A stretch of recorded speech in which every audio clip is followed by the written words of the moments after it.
ஒரு கிராமத்தில் நல்ல மனம் கொண்ட ஒரு தாத்தா இருந்தார்.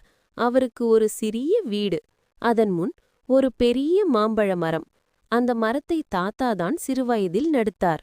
ஒவ்வொரு நாளும் அவர் அதற்கு தண்ணீர் ஊற்றி, என் செல்ல மரமே, நீ பெரிய மாம்பழம் கொடு என்று சிரித்தபடி பேசுவார். ஆண்டுகள் கடந்து தாத்தா வயதானார்.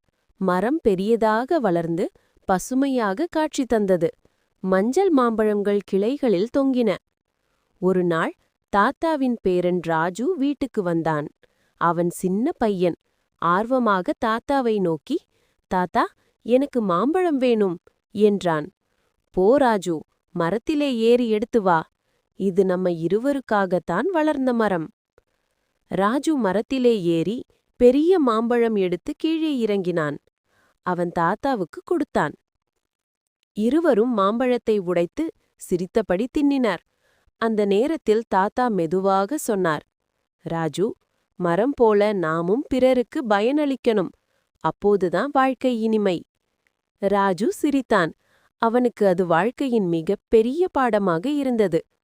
மரங்கள் நமக்கு நிழலும் நன்மையும் தரும். அதை நாமும் வளர்க்க வேண்டும். நாம் மரங்களை வளர்த்தால் அது நமக்கு நிழலும் பயனும் தரும். பிறருக்கு